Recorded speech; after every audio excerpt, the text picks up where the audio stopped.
Hey, what's up guys? I'm the Eastside Fish Guy and welcome back to my YouTube channel. So it's been a while since I've updated anything. It's been about 2 months. And it's because I've been working on a lot of different projects. Number one is I finished my first graphic novel. Um, and it's actually available on Amazon. It's called Hollow Willow, the Sunflower Scarecrow.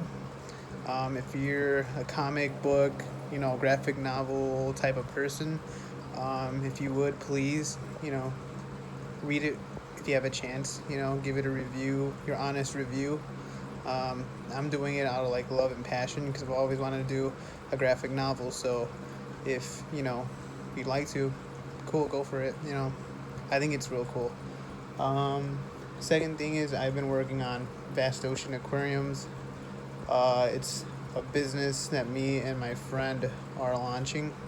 So that's been taking a lot of my time. And I haven't been able to make videos. Partly it's because of laziness, so because honestly it doesn't take that long to make a video. But, I'm going to start getting back on it because I feel like I'm in a little less, under a little less stress with everything now that everything's kind of coming together, and I'm not writing a book, for the first time. Now I know how to kind of do it. So here is an update on my 3 aquariums. I used to have 5. I took 2 down, and let's do a tour of the 3 aquariums I have now.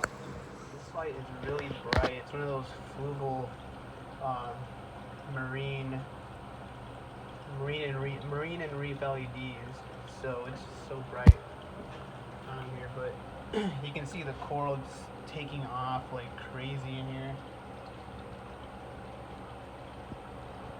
Got a lot of Kenya tree coral in there. It's a mostly soft coral tank, with the exception of this hammer coral and this frog spawn coral here. And I've had those clownfish for about, I want to say, 1.5 years now. I love those guys. You got a naked clownfish, and then like a mist bar, and then that one's cool too.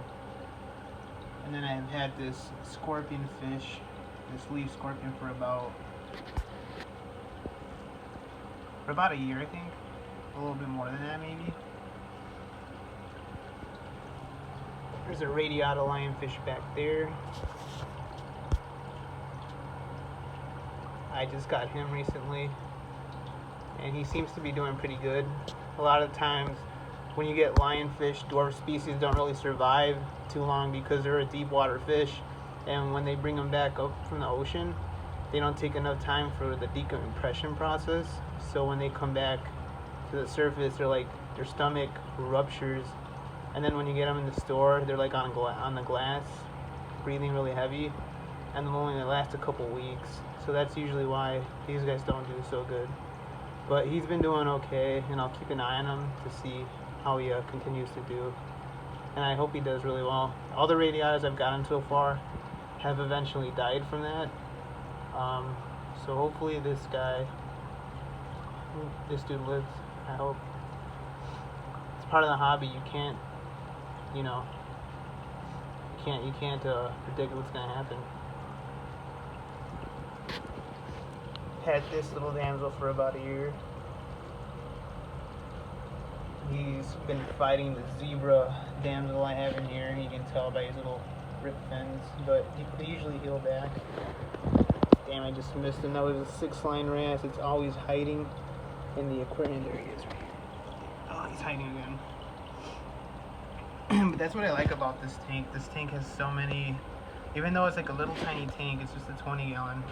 It's got so many different spots for the fish to hide in.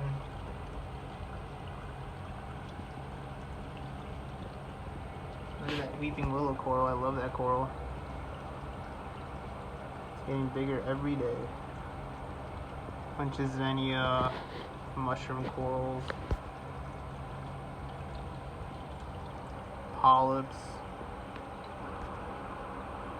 some unhappy green star polyps, probably because there's some encroaching corals around them, or maybe I just need to do a slight water change. There is a ton of little invertebrates in here too. Little sea cucumbers.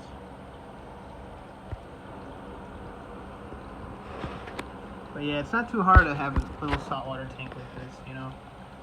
If you have the easy corals like LPS and soft corals, you can have a pretty neat little tank. I just dimmed the lights down a little bit just to see if I can get a better picture of everything now. Because man, those lights are strong. You look at that Pulsantania, the weeping willow.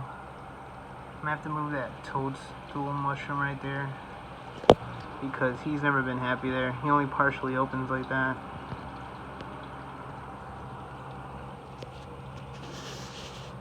Feather duster.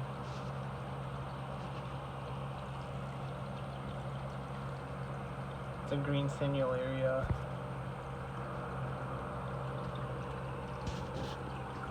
But yeah, all I have is two hang on the back filters. And they do a pretty good job of keeping everything clean. You know, you put some filter floss in there, some matrix carbon, or any kind of those little bio pellets.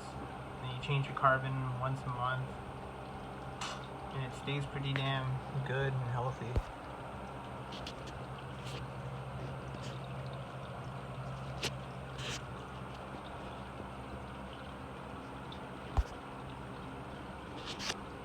Show you how bright it gets. Oh, actually, it's pretty low. Actually, pretty cool looking right here.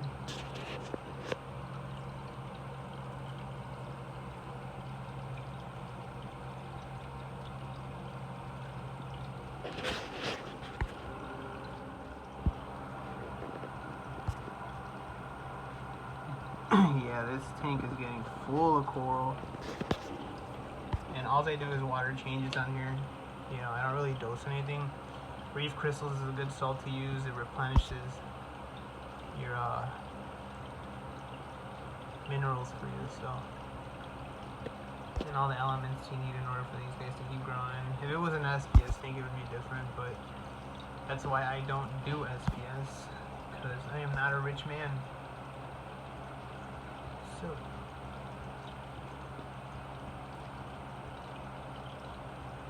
But that's nothing against people with SPS corals.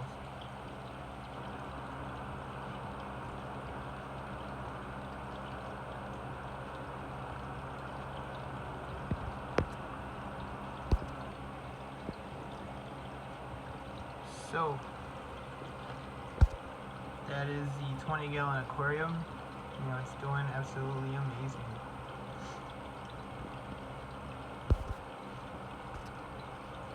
There's that mean zebra damsel. But I can't get rid of him because I've had him for so long. I feel bad. You know, it's my fault that I bought him when he's in here. So now I gotta deal with it. There's a 6-line wrasse going back into hiding. He's a model citizen, he's not mean. But it's probably because of that damn zebra damsel.